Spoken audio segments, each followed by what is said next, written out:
Si ano pangalan mo ulit, bro? Si Ye, ayan si Mr. Ye. Anong Ye, kuya? Ye. Ano Ye? Ye. Ha? D. D, ayan, D, si Mr. D, ayan, cameraman ni Kalingap Prab, mga Kalingap po. Yan. Para tayong bakla nito, bro.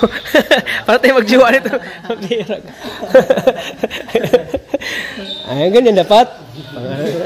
Ganyan. Trademark mo yan, bro, trademark. Ayan. Para maganda ang connection natin. Yan. Kababalik lang natin, mga Kalingap. At sama agad tayo sa mission at bukas na tayo magbablog sa charity vlog natin bukas.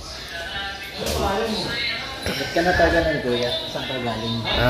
Date anniversary ng mama ko sa Mindanao. Kapagod. Sabi mo, 3 araw. 3 araw ko doon. Talagang sinulit ko yung pupunta ko doon. Bitin pa nga at kaso may trabaho nga tayo. Kaya na natin umuwi kasi paano yung hanap buhay natin, di ba? Hindi nagka-reunion muna kayo doon bago mag-ano? Oo, banding-banding muna kami doon. Kamusta man ang iyong paggala doon?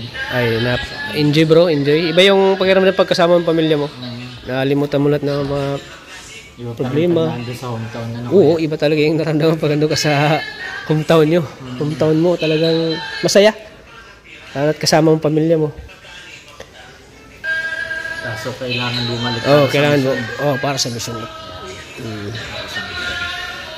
Kasi, ano lang din kasi yung ano ko din, yung time ko at ano lang, limited lang yung yung araw ko doon eh. Sa bagay. Kasi kailangan natin ng ano talaga, at least nakakasama natin sila doon.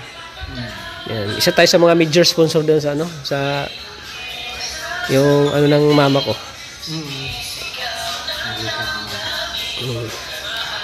Paano ka bro ni Kalingap Prab na ano ka nakuha niya na nabilang isang cameraman, bro? Paano naging? Paano ka saan ka nakilala ni Kalingap Prab? Unang beses namin nagkita ko sa ang ALM ball, tapos that time kilala ko na siya, then nung nagka-project natap ako ni Derek as videographer, director of photography sa ginagawa nila noon sa Rie. Teleserye. Yan. Doon namin nakasama sa When He Met Her. Doon. Madalas yung project every Saturday. Then, after nun, every event, ako na rin ang tinatap ni Kuya Rab. Ikaw na kinukuha. Dumadaan sa ELM. Tapos,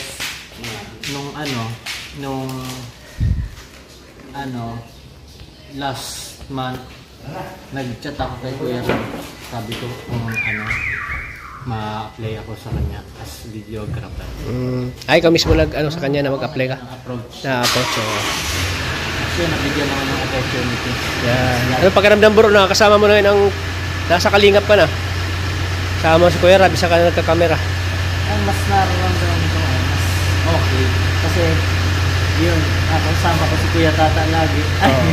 Bira lang ako masama bro. Hindi, mas kumbaga parang yung feeling ko ngayon, yung alam mo yun, yung satisfaction ko ngayon na everyday is productive day. Productive. Tapos yung bawat araw rin na ina-spend ko dito with yung Kalingap, yung habang tumutulong sila, parang satisfaction din sa parang pakiramdam mo natulong ka na rin, ganun. Nakakatulong ka na rin sa beneficiary Kuya Rab. Sa pamamagitan ng paghawak ko ng camera, sa pag-document ng everything, nakakatulong ako sa ganun kay Kuya Rab. Nakakatulong ka, no? Para ka na rin ng tumutulong doon sa tinutulungan ni Kuya Rab, no?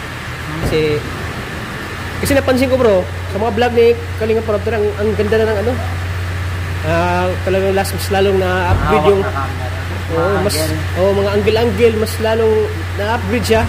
Maganda yung mga pagkakuha dahil sa yan bro. I'll take that as compliment to ya.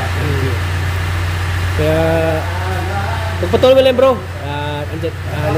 Nagtiwala naman si Kalingap Prab sa'yo ay kakayahan. Kaya keep it up bro. Keep it up, sana malayo pang marating mo bro. Malayo pang marating? Malayo pang marating mo bro. Sana marami pa tayong pagsasamahan. Ano masasabi mo sa mga nagpo-comment kanina kay Kuya Star?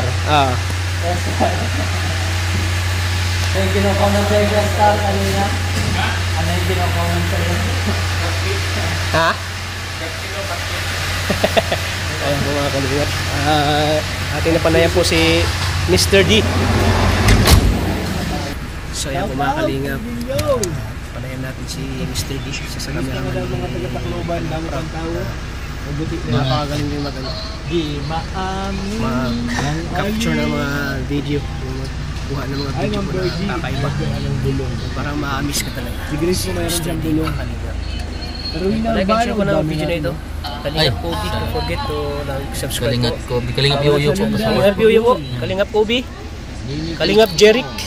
Ay, sarap. Ayan, salamat po sa inyong walang sawang suporta po sa Team Kalingap. Maraming salamat po. God bless po sa ating lahat.